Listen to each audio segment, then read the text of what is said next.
Before we get started with this episode, I have a few requests. Download the Talk Music Talk app. It is free for iPhone and Android, wherever you get your apps, or you can subscribe on iTunes or Google Play. Once you do, just leave a rating and or review in the store to help spread the word about the podcast. Second, share this episode on social media if you enjoy it. Facebook, Twitter, however you like to do it. It will help spread the word about the podcast. And finally, I am in the process of acquiring advertisers and sponsors, and I need your help. Just take a quick survey on my website at talkmusictalk.com/survey. Should take you 30 seconds or less, and it would be greatly appreciated. And now for today's show.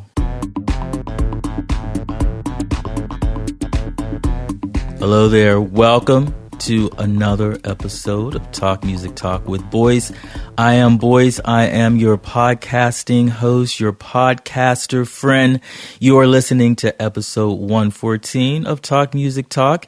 It is a weekly music interview podcast where I have long-form conversations with people who are connected to music from different genres and backgrounds, emerging, established, musicians, singers, songwriters, singers, music therapists, music journalists, all different genres and backgrounds. And on episode 114, I had the pleasure of speaking to soulful singer, songwriter, musician, James Tillman. He is originally from Washington, D.C., lived in New York for a spell, but I caught up with him. He is back in D.C., but I caught up with him when he was in town working on new music. His debut, his EP, Shangri-La, came out in 2014, which was recorded in Brazil. 2 years later, followed that up with Silk Noise Reήθex, a full-length album. It was executive produced by Merrill of Tune Yards, Merrill Garbus, and he was also an opening act on one of their tours for Tune Yards. And James' life is a perfect example of taking risks, chances, all in the name of your dream, your passions. For him, this was music. Prior to graduating from the New School for Voice, he went to the University of Virginia and was on an entirely different path. He talks about that path, the transition.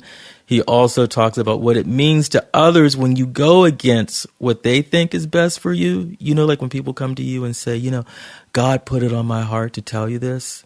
And I always think, well, you know, why didn't God just tell me directly? You know, was I asleep? Was I in the movies? He didn't want to disturb me. You were up. You weren't doing anything. So he figured, you know, I'll tell you and then you can just relay the information. That type of thing. James didn't listen to those people. He did what he wanted to do and it's working out splendidly for him. We talk about how that whole period, that transitional period for him, and how it showed him how important music was in his life and following that dream. We also talk about how he learned to balance the music business, well, the music with the business, because they're two separate things, right? He talked about that, also getting attention from press and fans for his music. We talk about the making of both albums, the EP, Silk Noise Reήθex, and you're going to hear two tracks from Silk Noise Reήθex, my two favorite tracks, Rat Race and Human Behavior, right after the conversation in their entirety. Here it is, without further ado, my conversation with James Tillman on Talk Music Talk. Enjoy. So you're in New York, but you used to live here, right? You still? No, you. You're in... I'm in town now. Washington, D.C. Okay, you're in D.C., but you're in town now recording. I'm in town now, yes. Okay. So I was recording and, you know, just meeting with some friends, yeah. I guess, you know. I try to get back and forth a lot, just because I miss the city, you know. Where'd you live before? In New York? Yeah, where'd you live in New York? So I lived in Harlem for 2 years. Okay. And then I moved to Bushwick. Mm-hmm. And before that, I was like in the dorms at the school I went to. Yeah. And how long you been away? Just since 2015. Okay. Like April of 2015. Mm-hmm. Yeah. And you're back in for you working on a specific album or just? Well, now it's just kind of working on like whatever, something that, you know, a project next. I haven't decided if it's going to be EP or a full-length project. But, I moved home back to DC because I was working with musicians out of the area, and it just made more sense to be back there. Okay. But yeah, I'm kind of like, I was to record my last project I released. It's done. And now I'm kind of like wanting to be back out of DC. So. Does it feel like the whole, like Prince got frustrated that having to release an album every year? Like, is it frustrating? Yeah. I mean, or just like you want to release it whenever you want. I mean, for me, and maybe that's a good thing, I don't know. It's like, I'm not like signed to a label that's like dictating my release schedule. I mean, I guess maybe in some ways that could be helpful. Yeah. But for me, it's more of just like, the process of creating the last album was a lot of, back and forth here and there. And that was very tiring. Especially because it's like, you don't get, it's not like you get settled into one studio or you don't, I was like patching and like recording keys here and then recording, guitar at home and then recording like, it was here and there. And then the mixing engineer was in Oakland. So they were emailing across. So like in the future, like it would be nice to kind of like, cause like when I recorded the EP, that was in 2 weeks, same studio. Okay. Like we left all the equipment set up. And then you just kind of go in there every day and do a take or do 2 takes, and then the project's like done. And with this second one, it was like, and this one was like on the fly. Where we at? So like, I went out to LA to record some stuff there. Didn't use any of that stuff for the project. So then I was just like, oh my gosh, So I think, I mean, not to say that I wouldn't want to be signed to a label and do that, but I don't have that pressure of like, I have to, I mean, I think it is interesting now though, like in terms of like audience and like attention span and like, expectations that's kind of, a little disconcerting, just a little bit, because it's like, I don't feel like people listen intently for longer periods of time like they used to, or, there's like, so much music that comes out that like, everyone feels they have to form an opinion immediately. And like, so for me personally, it's like, I just want to kind of like take my time and like let the project breathe and, have it, I don't want you to start worrying about other stuff other than like the music and like thinking like, I haven't released anything in 6 weeks. Like, and then it's like, no, Because it feels like now people have to like, I gotta have a single out.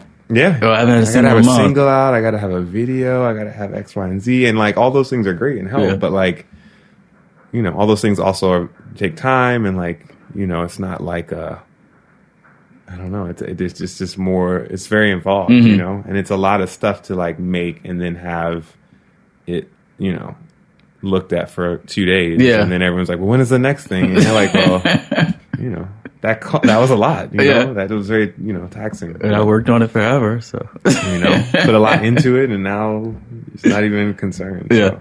So you're, from DC, right? Yes. From DC originally. Brothers, sisters? I have one brother. Okay. Just us.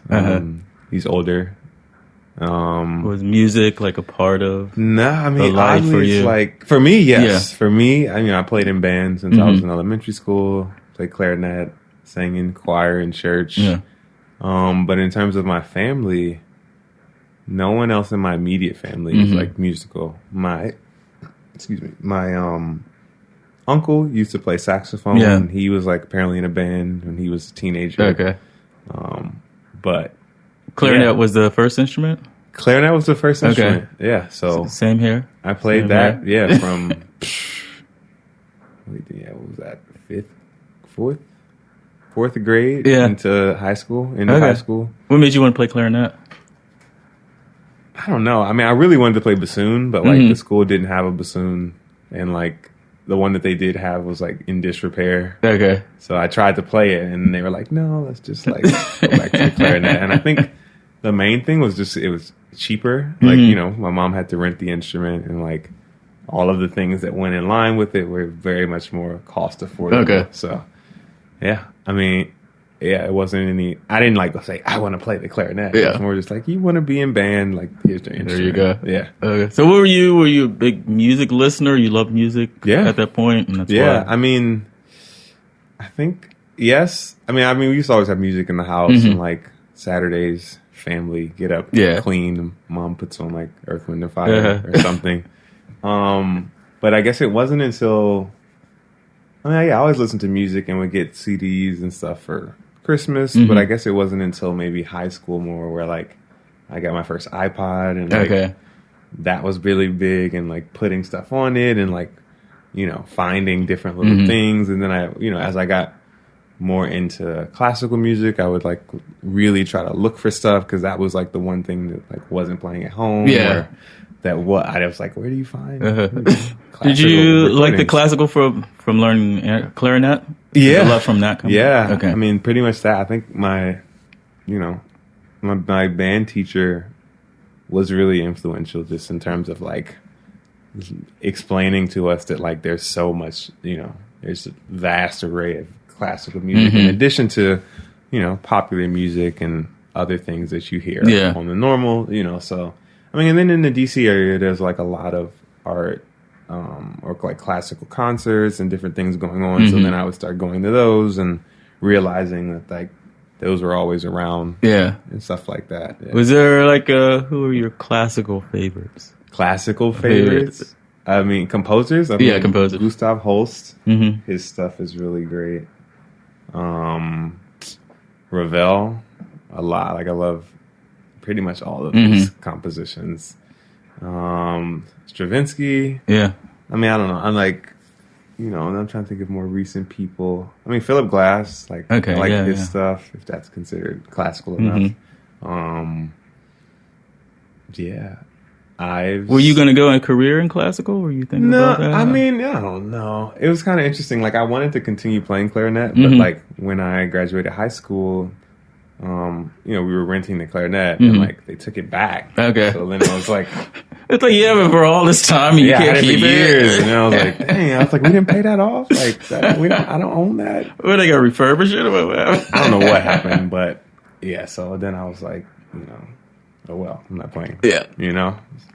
So when was the voice? When did that come along? Voice was, I mean, high school I started writing songs. Like I said, I'd always been singing. I mean, it's interesting. Like, I would just remember being in high school and being like, I don't want to sing in the choir for some reason. I don't know if it was like the teacher or like just the whole, you know, way that it appeared. But then, you know, I still sang in church and like did that. But it wasn't, I started writing in high school, toward the end of high school, and tried to play, you know, piano and like really, you know, it was really bad initially, and like trying to put melodies and stuff like that together. And you're teaching yourself how to do that. Yeah. I mean, I took a few piano lessons, but like none, not really like enough to be like, I'm got instruction for piano. So yeah, it was like high school, started writing a lot. And then I guess when I got to college, like I did join a choir there, and like originally, you know, I did 2 years at University of Virginia and was like really trying to like make music stuff happen there, and like, you know, joined the student run record label, and are they the record label? It's cool, quote unquote record label. Or learn how to be a label artist. It was, I mean, it was, you know, it was the best, I guess, all things considered, for what could be done at the school. Okay. I didn't know that was a thing. That's great. Yeah, I mean, I say it lightly because, like, when you know really what a record label does, and then you look back, and you're like, oh, we didn't really do anything. Like, but I remember really trying to start a band and, like, being frustrated because, like, you know, you get to this point where I'm like, like, I want to start a band, like, talking to my friends, like, let's practice and let's do these things. And they're like, oh, well, like, sure, like, I would love to play after I study for, like, my mechanical engineering exam or something. You know, it was like, music wasn't really the focus for a lot of people. You know, the school's very prestigious for academics, and, like, you know, it has a good music program, too. I did study music while I was there, but, I just found it really frustrating, you know? I mean, I took my first classical lessons there vocally. But even those were really like structured in this really weird, like, you know, basically 15-minute lessons and, you know, barely getting anything. So, but I mean, but throughout that time, you know, I had been like writing more and like continued playing piano and like writing little songs and like, I really gotten into like writing in a journal. That was like the first time I like consistently would do that, and just kind of like to, you know, process things and just like write about being away from home and like all these other new kind of experiences that were like, you know, happening. Had you been sharing the music? Sharing it out? Had that gotten to that point yet? No, not at that point. Was it kind of like scary to put it out there? Yeah, I mean, it was more so, just like building confidence in me, like doing that. I mean, because like at that point, I was still very much like also like trying to accompany myself on piano and sing, which like maybe if I had just did the singing and originally, it would have felt more confident. Yeah. But like, I mean, but ultimately that was really formative too, because now like I can do that and like not, you know, it's not anything. But yeah, it wasn't until, you know, after 2 years in University of Virginia, I transferred to the new school up here. Was music your major at Virginia? Virginia was music and commerce. So I was like, but I mean, the reason I transferred is because it was really turning into like accounting, like taking all the prerequisites for the commerce school, like, because you have to, basically the first 2 years you're there is like building up to apply for the business school. And then I just remember like, that summer I did an internship at Ernst & Young and like was really just disenchanted by like thinking like, oh, this is what you will do for ever, ever, ever. You know? And then, but I think, I mean, at first, initially, like when I did the internship, it was cool, but then I like met people from like the tax and audit departments and like they showed me like this new tax manual that they have to, and I was like, I don't think so. So you major with the commerce because it was like you felt it would complement the music career? I thought it would. I mean, I was thinking like music business and like that type of thing. And they weren't. No, it was really more like, you know, it was like accounting. They had international, you know, business studies and like, I think marketing. But it was still very much from a non, you know, it wasn't music business related. There wasn't like a music business like trajectory in the school. So yeah, I just kind of had like a really big decision, or you know, decided like I wanted to transfer and then decided to make the move up to New York. Now, how big was that decision? Was that like it was pretty big. I can remember. I mean, like, which is really crazy. I remember telling my mom and my parents, and they were just like, you know, I mean, supportive, but also like, what are you doing? Like, you know, you just interned at like a Big Four accounting firm. Like, you're good to go. Like, you're about to go into junior year and you're going to transfer. Like, what are you doing? And so that happened. And then I had a mentor from UVA who's still my mentor today. And she, you know, I remember telling her, and then she was like, whatever you do, don't transfer. Really? Like, you're going to be fine. Stay there. Finish it out, and then you can do all the music you want, you know, whatever, you know. But I mean, the thing that I had already kind of learned just from my experience at UVA is that, you know, you kind of have to, or you, like where you are is like where you actually are, and like what you're doing. So like, you know, while in theory it does sound great when you say you can just finish here and then you'll be able to do that, it's like, no, but there's certain things you're gonna miss, you know, or like, you know, I mean, that's what I learned coming to New York. It's like the people and like the opportunities that present themselves solely because you're there. You're going to miss just by that attitude of like thinking you have time later or different things like that. So I remember telling her, and she's like, you don't, you know, whatever you do, don't transfer. And then I transferred. Got out of there real quick. And then. How did you find it in yourself? Or is that something that it's typical of your personality that everyone else is saying, I don't know if that's a great decision? I mean, it was crazy. One of the things that really, I guess, made it easy for me is that it was just like, you know, it was the whole idea of like, okay, you know, if college is going to be this opportunity or this experience to learn something, then, and, you know, you're paying for it. You know, I didn't have a sponsor or anyone like, it's like, then you want to get what you want out of it and like, you know, make the most of that. And I just realized, I think that was the first time I realized how integral music was for me, because before that it was kind of just, you know, going to school and like, yes, I'm in band, but I didn't think of it as like, you could not be in band and you could also not have this musical outlet. Like that could also be you, you know? So then when it was starting to dwindle and I was like, oh, I'm not really doing anything related to that. I was like, I don't like that, you know? So I think it was more of that like made it easier. I mean, it was still kind of hard. Like I remember feeling really bad and like that I had like messed up, you know, just because it was like, you know, I mean, even I remember like after I did transfer and then, you know, I still had to spend extra years in school and like seeing some of my friends from there graduate and like go on to be like already living their lives or whatever. And you're just like, like, yeah, like I see that, you know, and that was, you know, that stuff that didn't rub off for a while. But it also was like easily overcome just because I was in this new creative environment, like being able to work on music, having jam sessions with really great musicians.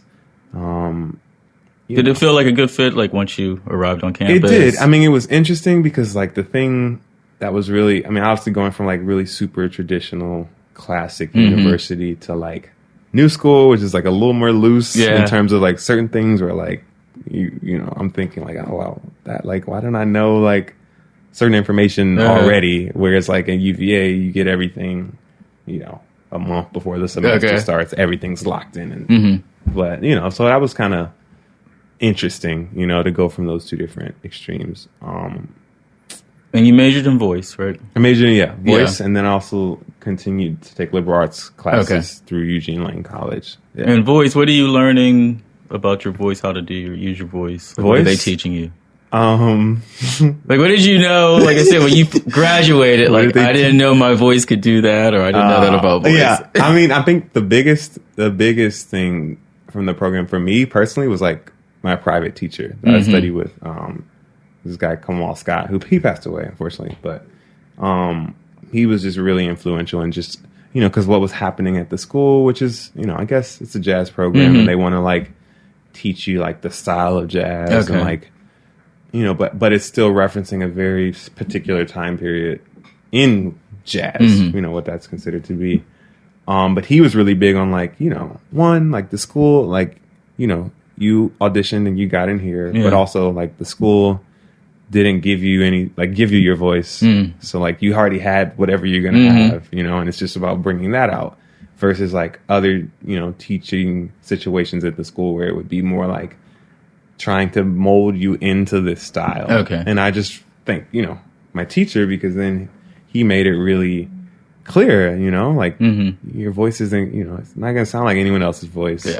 You know, you might not be able to do everything. And like, also that's okay, you know? And so that was just the biggest boost. I mean, cause that helped me in terms of like writing songs. And like, then I also like, as soon as I moved up here, started teaching myself guitar. You know, by no means was it like the best technical like instruction on guitar that I could have had, but it was still, you know, I loved bossa nova chords and all these different things and like felt okay like exploring that, even though I'm like, you know, just learning this instrument and doing different things like that.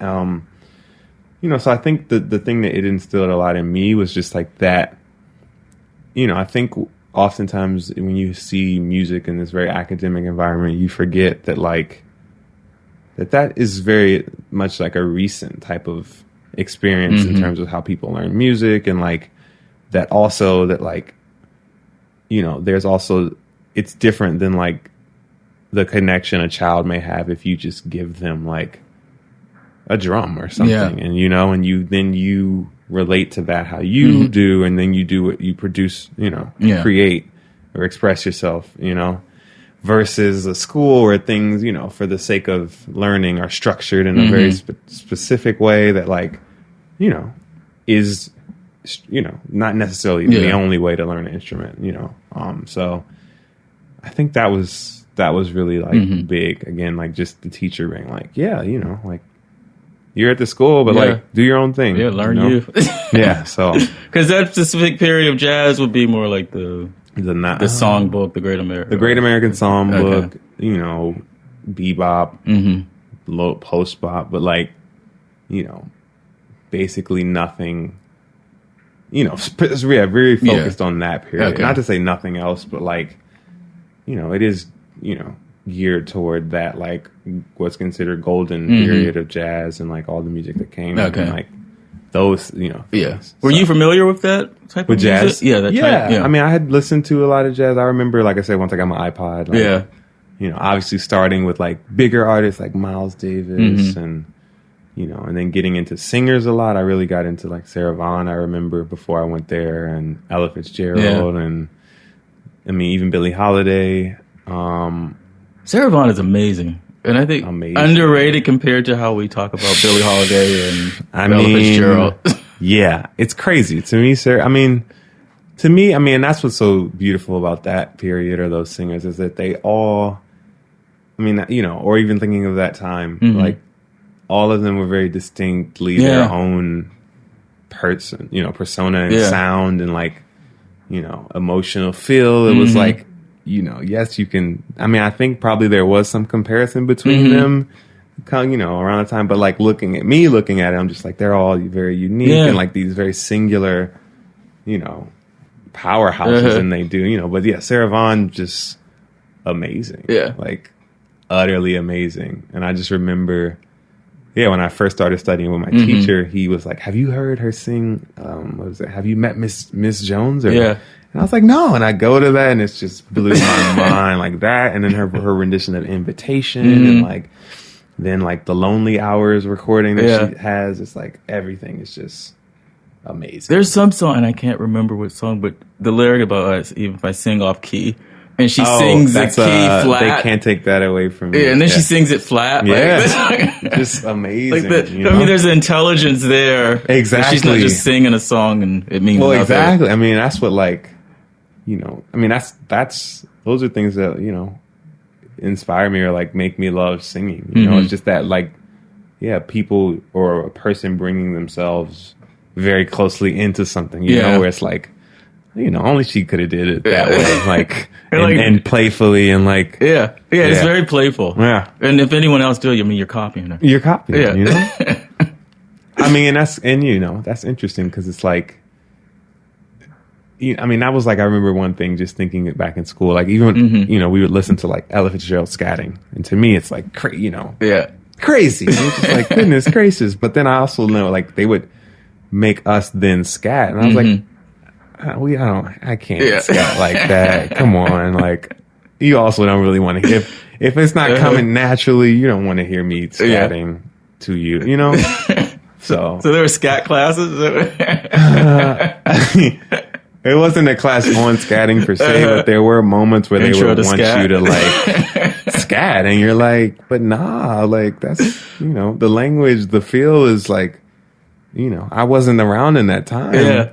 So it's just me trying to like, you know, get that, you know. How do you teach that?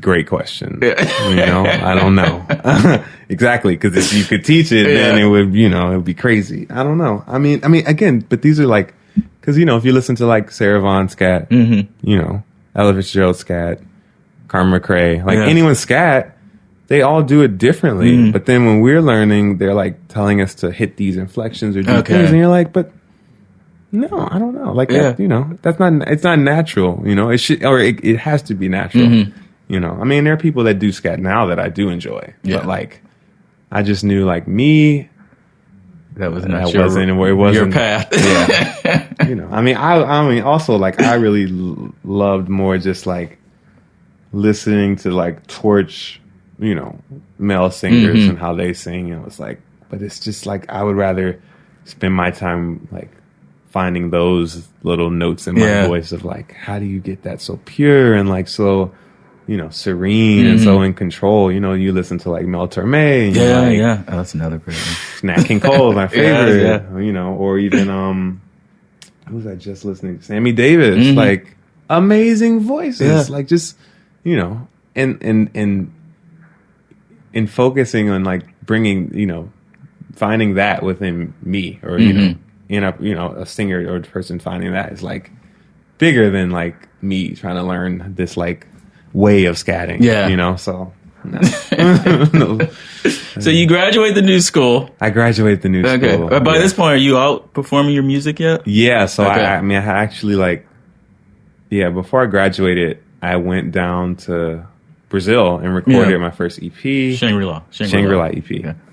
And then, I mean, kind of like, you know, the thing that I began to realized, like, as I started to graduate, it's like, wow, like, you know, they're the music, like, landscape that I'm now entering is very different than, you know, I imagine. Or there's so much more, because at that point I had taken an internship for like None Such Records and started to learn about like the music industry and stuff like that, and realizing like there's a lot of stuff I don't know. Like, you know, I kind of want to, I need, you know, if I'm going to have a career or something in music, I need to like really, you know, be aware of this. So, and know where your money's going. And you gotta know a lot. I mean, you know, it's crazy. It's always something that, you know.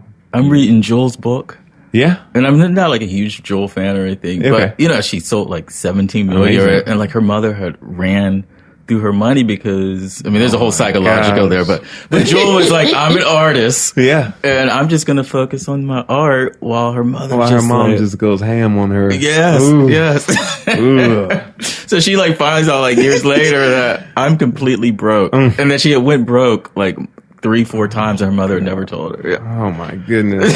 You know, well, hopefully nothing like that is in the future for me. But no, I think, you know, the thing that I realized is that like, as an artist, it's very daunting in a way in which, you know, like, you know, as like, I mean, and that's kind of why I released the EP while I was still in school, because I was like, you know, at least let me like have a little buffer and be able to learn and like, you know, see what this is actually like, you know. I mean, it's like I didn't have, you know, managers or agents or people like on me, so then it was kind of just very indie and like released it, and then it just, you know, got this really cool like snowball effect, you know, because I didn't have money for PR or marketing or any of that stuff, so it was very much like trial and error, and I reached out to like people like in my network and like really tried to just learn and do the best that I could, you know, releasing a project, you know.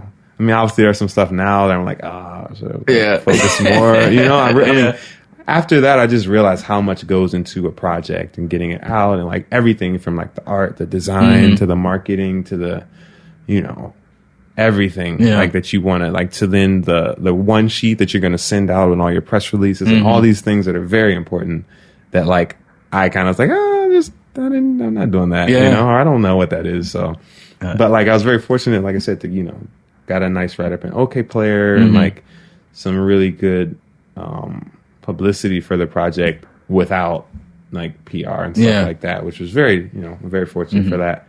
How did the opportunity to record in Brazil happen? So a friend of mine, this guy Sergio Sayeg, he is from Brazil, and before he came to the New School, he was like in a band down there and like had recorded, and we, you know, were in class together and started like, you know, jamming together, collabing and working on music. And I sent him some of my old demos that I had like recorded on just like guitar. And then he apparently sent them to a guy, you know, Nick Graham-Smith, who produced his first album in the rock band that he was in down there. And he was like, if James can come to Brazil, we'd love to record him. You know, and I'm like, I don't have money. Like, I mean, I'm also in school still. Like, this was 2013. So I was like, I'm also still in school. I don't know. And then, like, you know, it just randomly started working out. You know, like, my stepmom was, like, working for an airline and was able to get a buddy pass. And he was like, if you go, like, you can stay with my family.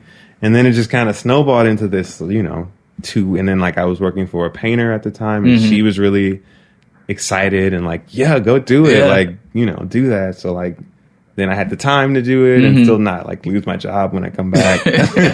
You know, I'm like thinking of all these. I'm like, well, if I go down here, like I gotta also come back, and like I still gotta live in New York, and like, but it just worked out in a really nice way. And I went down there for 2 weeks, and like, like, you know, I was also nervous playing with musicians I didn't know, but like as soon as I got there and met them, it was fine, you know. But it was just like very, you know, I mean, that's something I also, like I said, in hindsight now, thinking about like being in New York, being around certain people, getting certain opportunities that like, had I been anywhere else, the Shangri-La EP, I don't know if it would have happened, you know, like, I don't know. But I do know that because I was here and like had these different experiences and these interactions, that it made it happen. Yeah, you know? just being present. Yeah.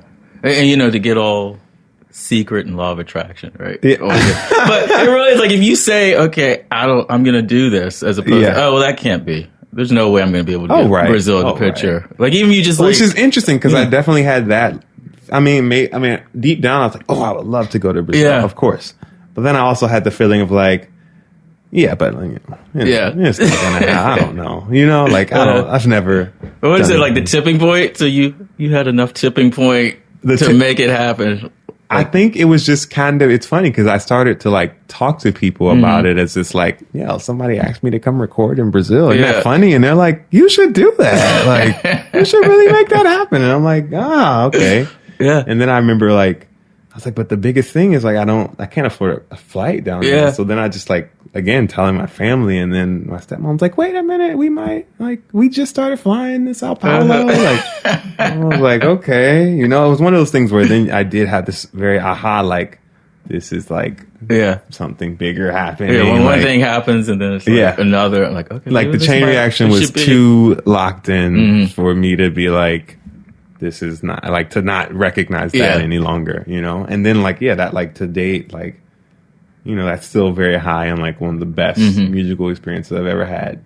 Just going to a new country, recording with new musicians, and like and it also was very like helpful in terms of me feeling more confident and like this is again this can be done, and like and then also.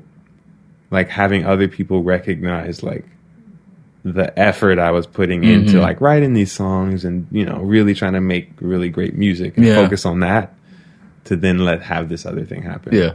Because people aren't gonna pitch into that if they don't think there's something there. Worthwhile. No, that's true. I mean that to me, I never had anything like that happen before. So it was just really a blessing. Yeah. So you finish that project, and then when do you start going? What happens in between that album and then the new one? And the new one? So between all of that, what happened right after? I came back. Like I said, that was summer of 2013. Came back and still had to like mix the project. Okay. And the producer engineer is in Brazil, so we're doing this email thing that like.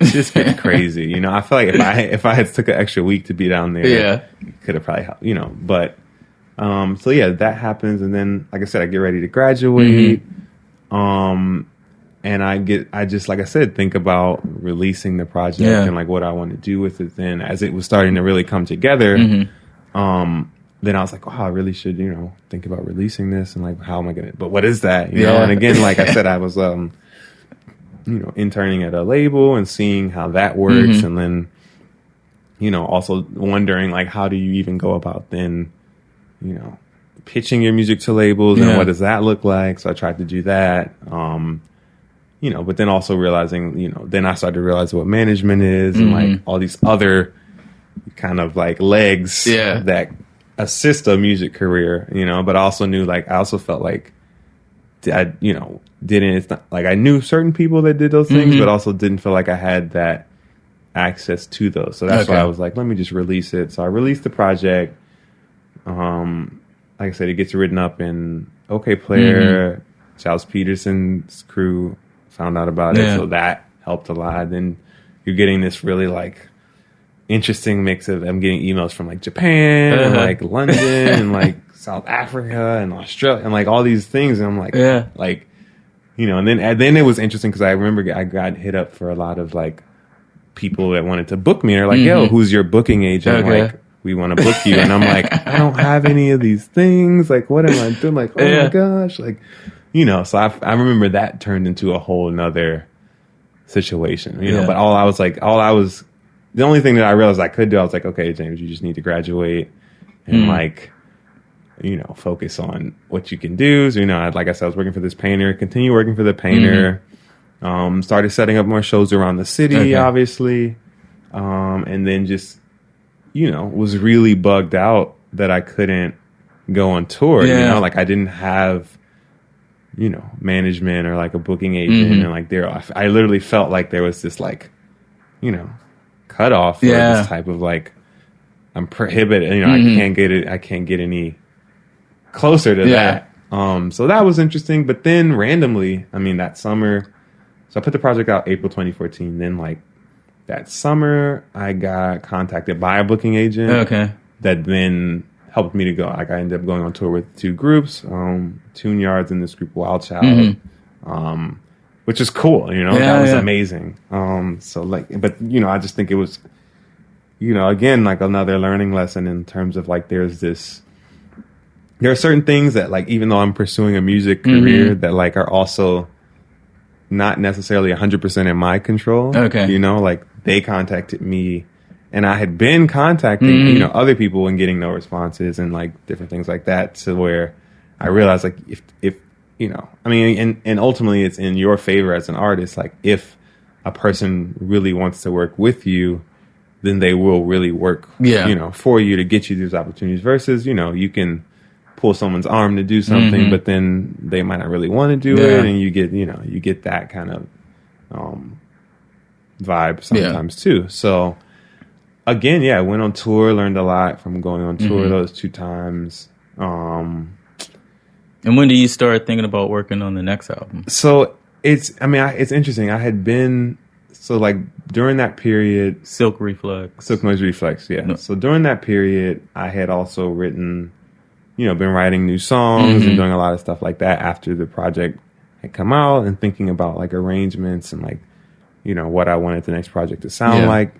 You know, but then, you know, because I was also under the impression that I'm not going to be doing any touring or anything. And then to have that happen, like, it was just like, it really was very inspiring, you know, like going on tour and seeing Tune Yards and like the sound that they produced, you know, versus like how many of them it was versus like that's incredible. It was crazy. You know, they're super talented, and like that was the best first tour I could have ever went on. Just seeing, you know, dedicated musicians working really hard on their craft, giving a great show, taking care of themselves on the road, you know, taking care of each other. You know, like Merrill is like amazing to like have foster that, you know, and it was great to see that. You know, I mean, and just, you know, that made me really inspired to like work on music and to work on like, you know, adding more different, you know, like electronic influences and things to the music, like in what, because I've, you know, I remember having a thought of like, well, it's just me on guitar, like, you know, it's just me on guitar, and then she kind of like pushed that, and I, you know, because like the interesting thing about going on tour, when I was opening up for Tune Yards initially, I was like really like taken aback because they requested me solo. And then I would, you know, listen to their music, and it's like, but their sound is so crazy. Like I just, oh my gosh, like I'm going to be like this one guy with a little guitar, you know, singing these love songs.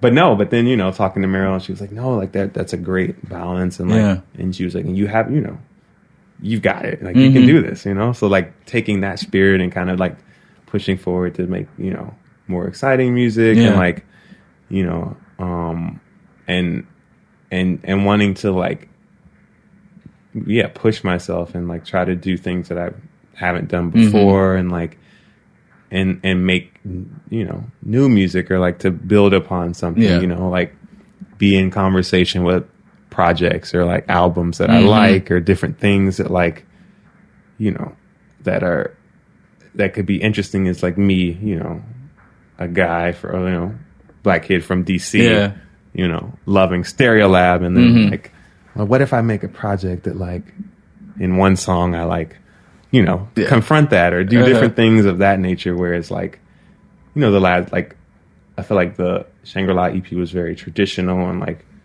looking and paying homage in that way, you know, to like Marvin Gaye, who's one of my favorites, or, you know, that sound.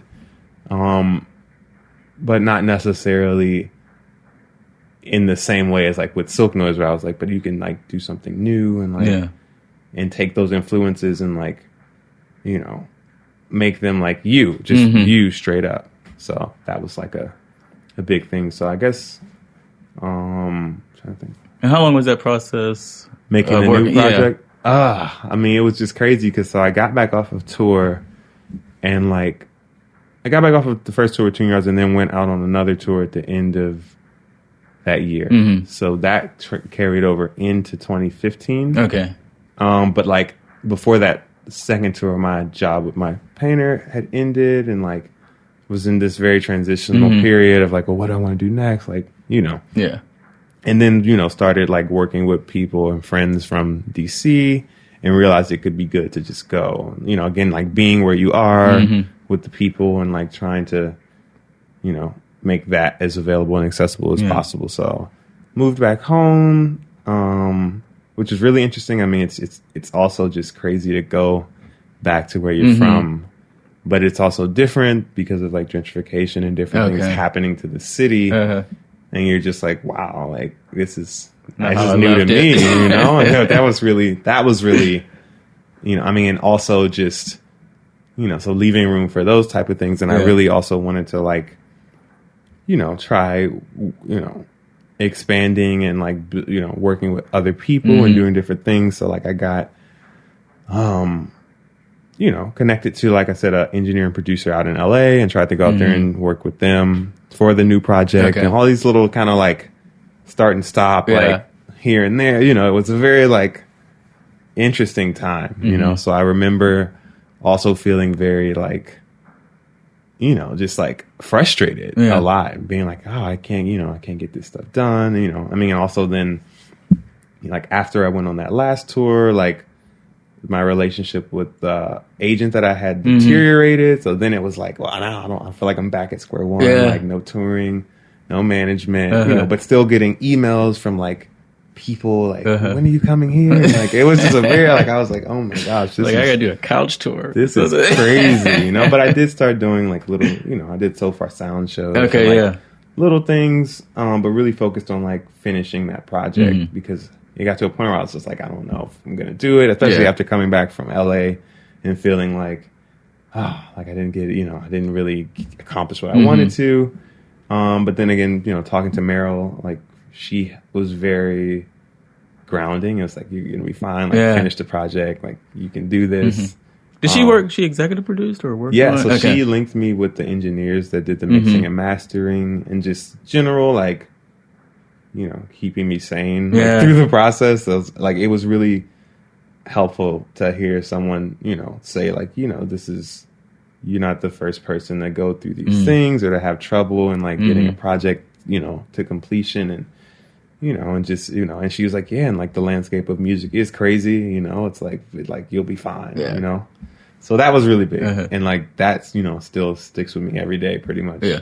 Did you feel a little rushed to get it out because you got all this positive press and got the tours? I didn't feel, I didn't feel rushed in that way. I think it was more of like the idea, because I said I had started, like I said, I started working on the new songs and stuff back in end of 2014 and now it was 2015 and like was getting deep into 2015. I was like, the project is still not done. And I think it was just like versus like Shangri-La where it was like wrapped up and done.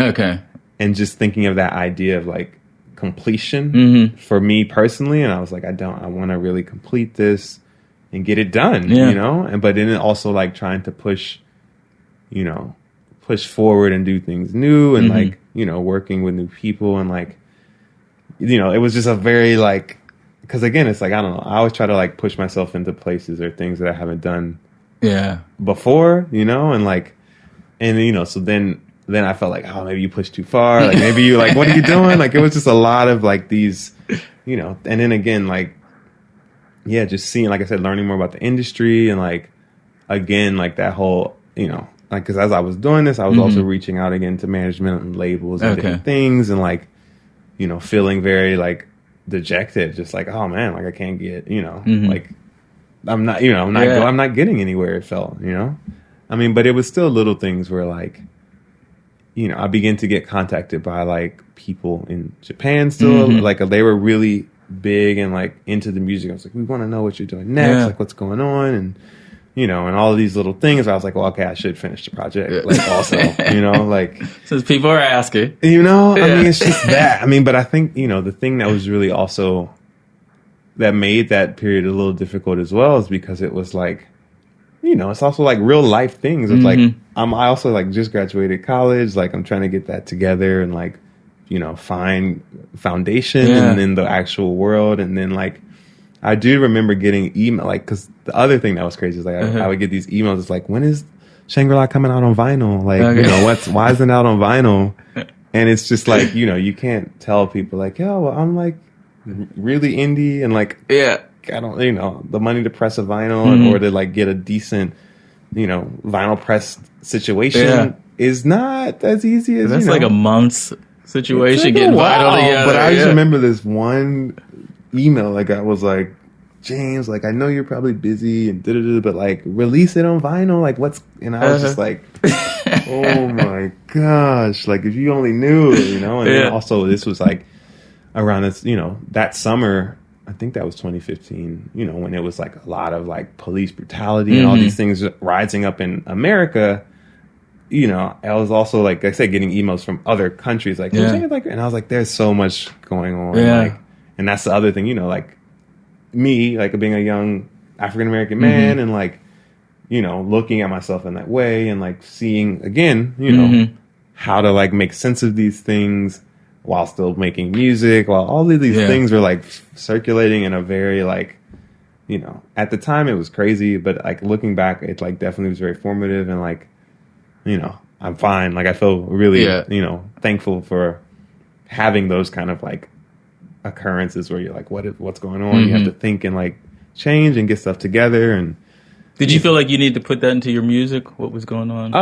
I mean, that's interesting. For me, it's like, you know, I'm definitely, I think, you know, it's good when you do include those things. But for me, it was just more so, I mean, the thing that I like or like try to always focus on, especially from like going to school up in New York and seeing different things, is like just the idea of like different perspectives on like what it means to be, you know, a black person today and different things like that, where like, which isn't just one way. It isn't just one way. And it also is something that like, to me, can also be inherently expressed in what you do, because it is you know? Yeah. And for me, it was like, I feel like certain things are going to come out, were already making themselves known anyway, that like I then didn't like, because I had already written a lot of these songs too, and I was like, I don't need to then like change to like write this in, you know. I didn't really want to do that.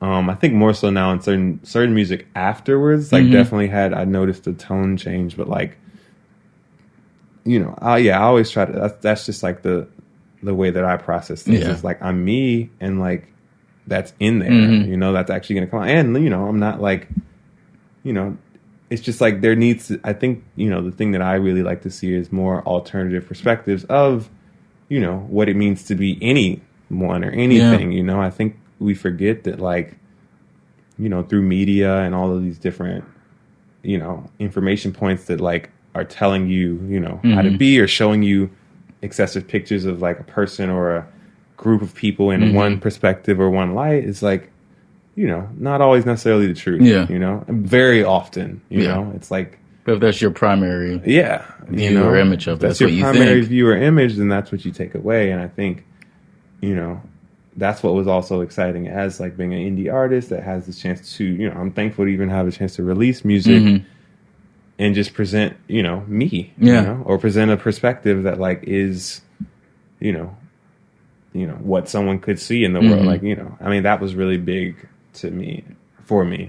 I guess. And the album came out August last year. August 23rd. Okay. Were you happy with how? It turned out. I was really happy. I mean, like, you know, I think the process, at least for me, there's always a period of like writing the songs, and then when you're recording the songs, and then feeling like, I didn't get down. It's like, but then like, you know, I think the thing that's interesting, because I remember even with Shangri-La EP, like after it was done, I was just like, oh man, like, you know, you can still think of me as the artist is still like in studio mode where I'm like thinking, I wanted to do that on this tape, and do that. But then you hit this point where like those things kind of fade away, and then you just like see the project. You can see it again.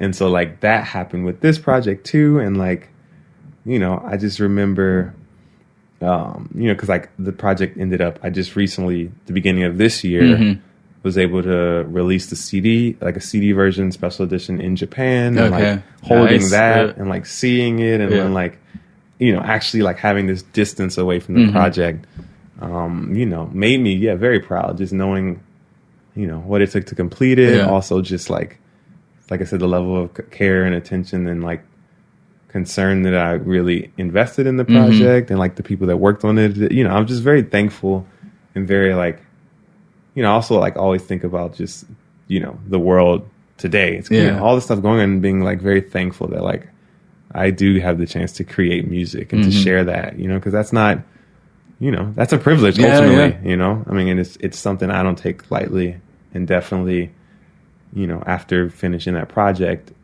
you know, I mean, you know, and being older and getting more like, you know, seeing the music industry or this entertainment industry and all these different things, and being like, you know, I'm very thankful to like you can make something and share that with people is really, you know, it's a blessing. It's a blessing. So, so yeah, you know, I'm really happy with the project and like excited, you know, it was really great to like push in different directions and do things, you know, and then it's been fun now, like working and playing the stuff live and different things like that. It's, you know, been exciting as well. And as you work on the next project, can you tell how it's different from the other two albums already? Is it too soon? Yeah. Or is that intentional? Or I mean, it's weird because like the process is still starting the same, you know, where it's like I'm primarily just writing on guitar and singing. But it's still early.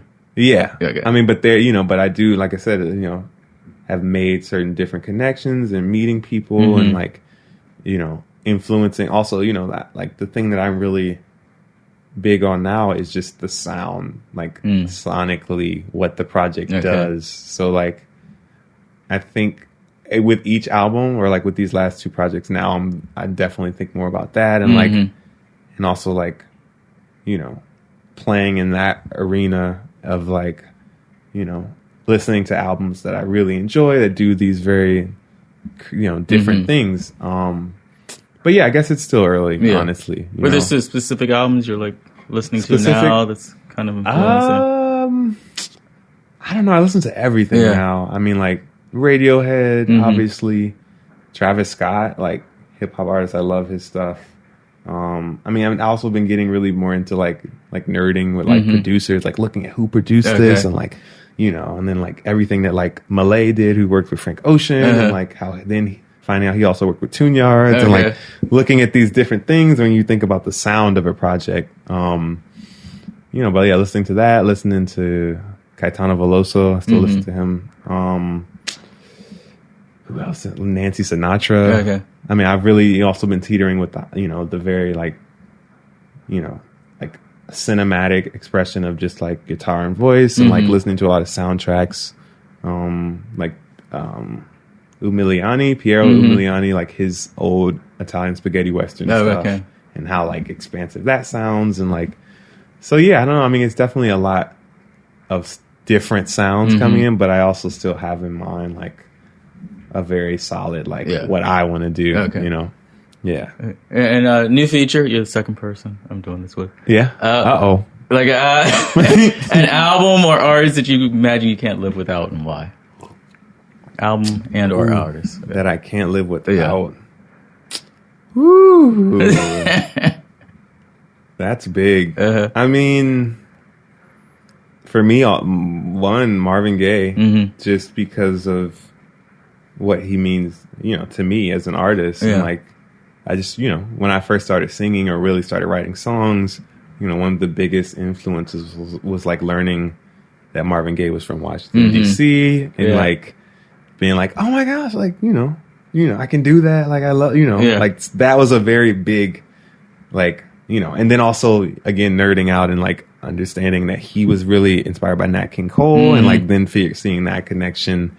And then, you know, me going to a jazz school, like having all these things happen the way that they did, you know, I really love, you know, his music. Was it the voice, the songwriting? The voice, primarily the voice, just because, you know, there's a level of like depth and like emotion and you know, authenticity that he sings with that is really, you know, touching to me. Yeah. I mean, obviously, like, What's Going On? Yeah. Here, My Dear, also I like underrated. that. People enough people don't really know about that one. You know, I mean, that was really great. Yeah, I mean, that's just right off the top. Mm-hmm. You know, it would be. That's a good one. That's a great one. Yeah. Cool. Yeah. So. And best place for people to keep up to date with you, get your music. Definitely. Any social media. I mean, I have. I mean, the new project Silk Noise Reήθex is like available for free, download digitally, or cassette. Yeah, which that's been amazing. Or if you find yourself in Japan, like there's some retailers out there that have it. But they love CDs. They love CDs. Yeah. So my website's jmtill.com. And that's kind of like the username on all of my social media for the most part. I have an email list, so if you download the project through Bandcamp, it'll automatically sign you up for the email list. Or I do send out a lot of stuff to try to keep people updated. Yeah. And the cassette you can get on Bandcamp. Cassette is also on Bandcamp. And I'll put all the links in the show. Yeah. So that's me. Twitter. I'm on Twitter. I'm on Facebook, Instagram, wherever you find me. Yeah.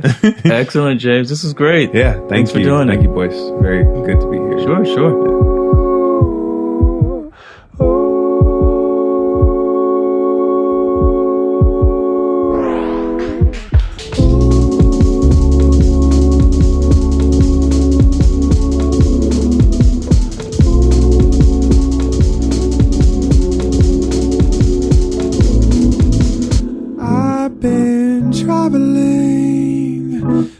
So long, looking for someone to bring along, and I thought I'd settle down for one like you, but I can't stop, even if I wanted to. Traveling,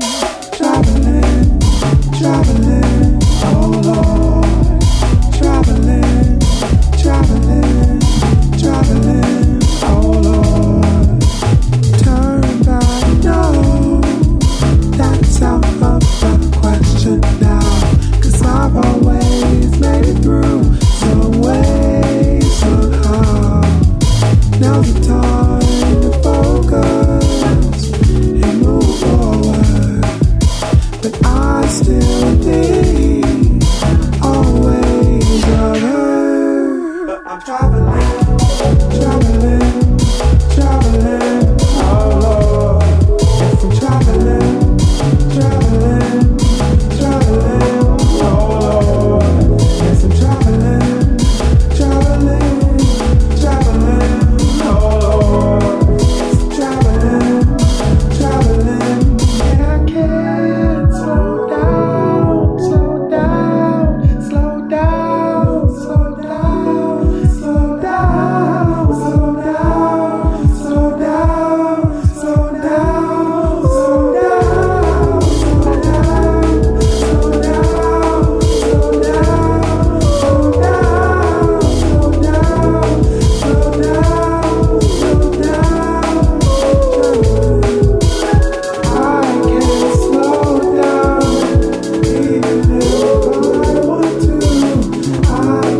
You push away all the things you see.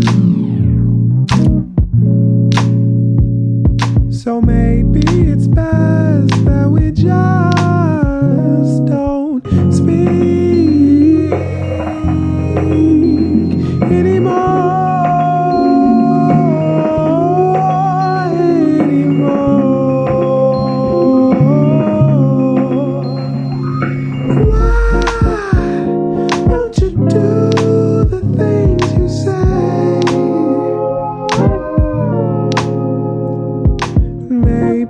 Try some other day.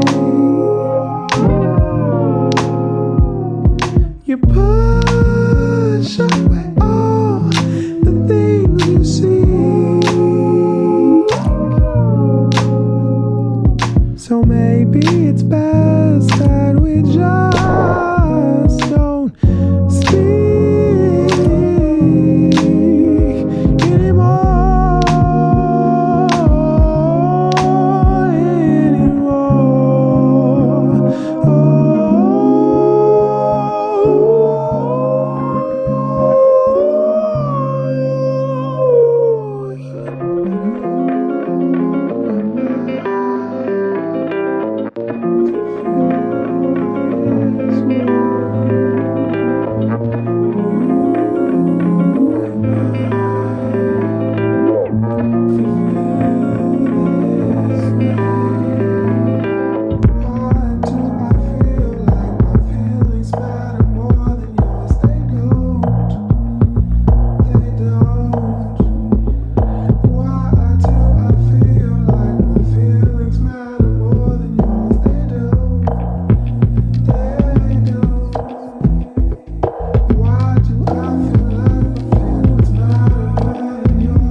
And there you have it, 2 tracks by James Tillman from his album Silk Noise Reήθex.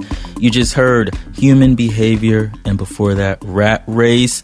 Get the entire album for free, as he said, on jmtill.com. That's jmtill.com. He is also on Bandcamp. You can get the album there, and also his EP, Shangri-La. I am online several places, several ways. talkmusictalk.com for more information on this very podcast. I have a personal website, which is thisisboice.com. You can read excerpts from the books that I've written, novels, and also check out my music. And I am on Instagram and Twitter, so follow me there at thisisboice. Boice is spelled Boice, in case you did not know. And I'm also on SoundCloud. I have episodes from 100 on. We'll be adding the rest someday, I hope, soon. I need an intern. If anyone wants to be a Talk Music Talk intern in New York, that would be a wonderful thing. Or, we probably could do something remotely. Hit me up. That's what I say. But you can get all those episodes from 100 on. Plus, I have my music from my 2 albums on SoundCloud at This Is Boice also. Don't forget to download the Talk Music Talk app. Why? Because it is free for iPhone and Android, wherever you get your apps, and every single episode of the podcast is on there. You can also subscribe on Google Play or iTunes. And especially if you are on iTunes, please leave a rating and or review, because what it does, it increases the show's ranking and more people will learn about it, which is a very good thing. And once you download the app or subscribe to the podcast, I have a back catalog suggestion for you. If you enjoyed the music of James Tillman, I have another wonderful soul single to recommend to you. Jonathan Horde, great story, great life, great music. This episode number 55 was from November 2015, and one of my favorite songs from the year, Not So Fast, is on the episode by him. Jonathan Horde, J Horde, check that out, episode number 55 of Talk Music Talk. Thank you so much for listening. Till next time, and there will be a next time. Until that next time, this one's for you, Liz.